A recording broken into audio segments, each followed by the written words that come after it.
Hi, welcome to why the Carolina Hurricanes got eliminated and what I think they can do about it. Um, so Carolina Hurricanes have an infamous record. Sorry, this is just pinching my skin.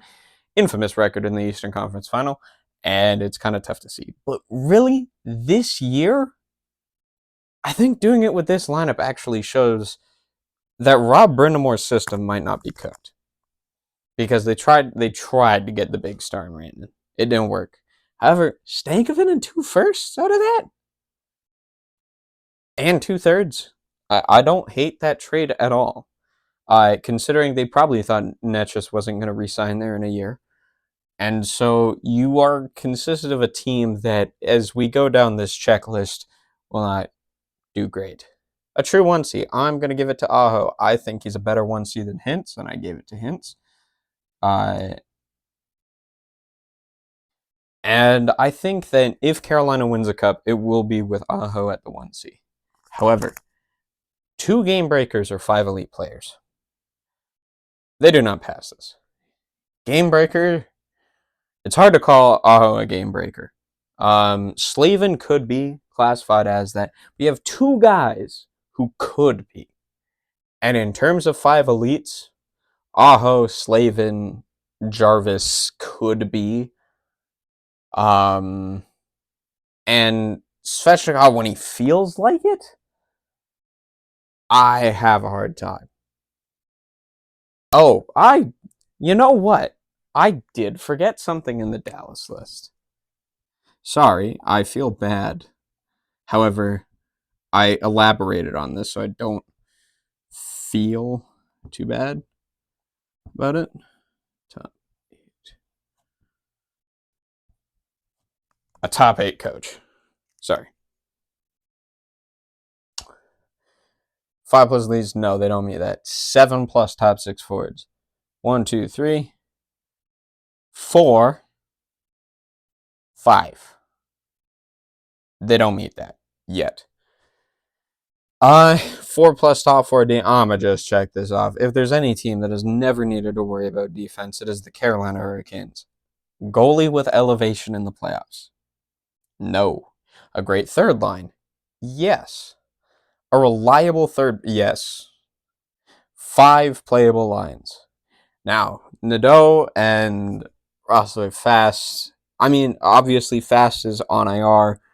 Roslovic was, and you'd probably put Fast over Robinson in this.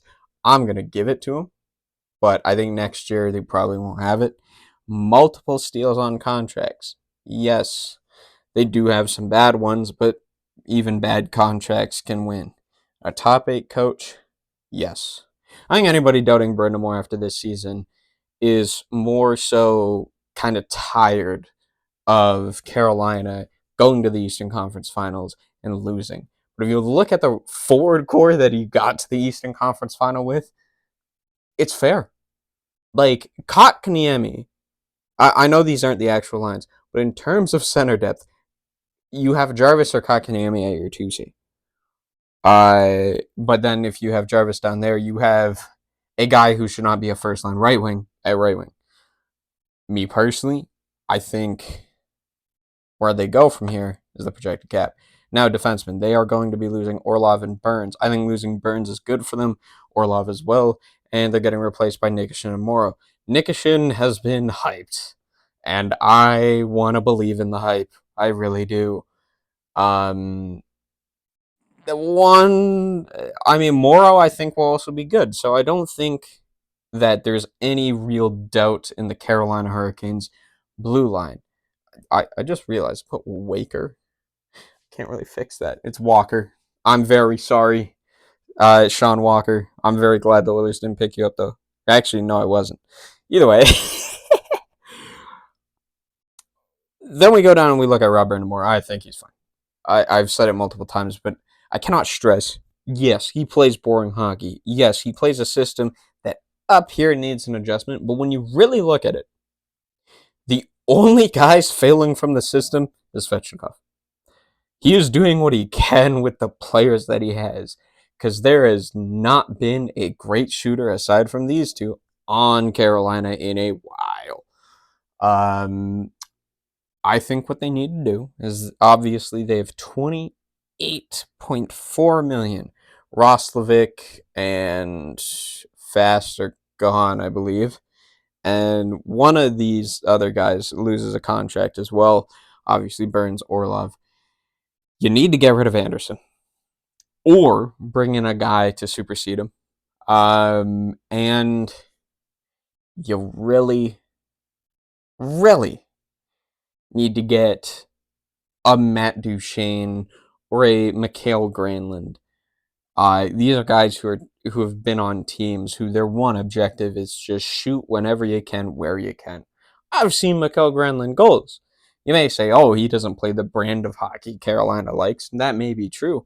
But the difference is every coach that wants their entire team to be defensively responsible needs to stuff it at some points when they see a guy who can just go off.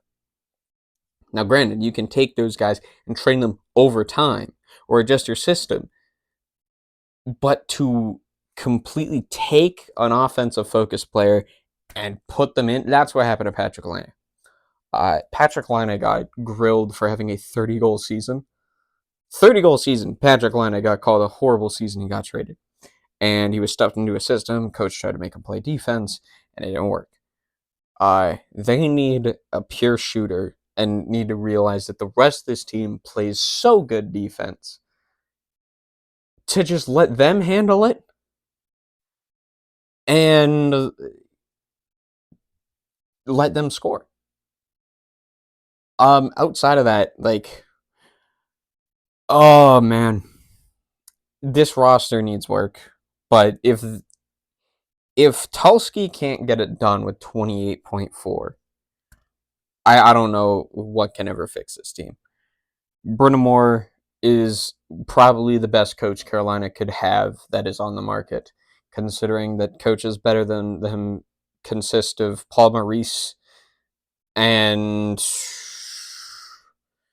Cooper Sullivan and maybe Knobloch after this year. And I know that's overhyped for my team, but like, let's be real. Brind'Amour's a great fucking coach.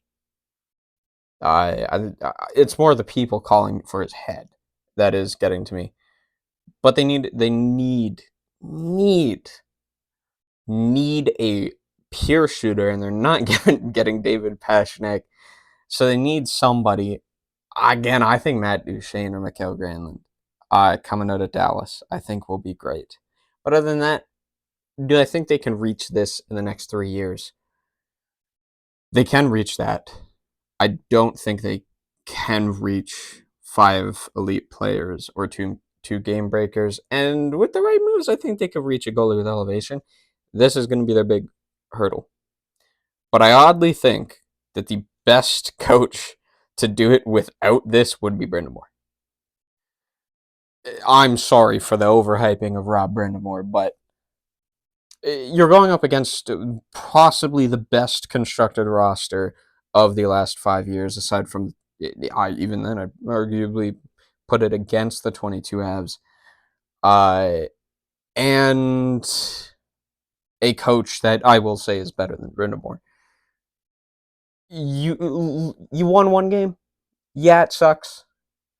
Last year you got swept, and I know the joke is, I watched the games. That was this week. I understand where he's coming from. That every single game was a battle. They need to improve here. That's about it. I have good faith in Tulski. I think that out of the Metro, they got probably the best shot to take down Florida or Tampa or, God forbid, Toronto.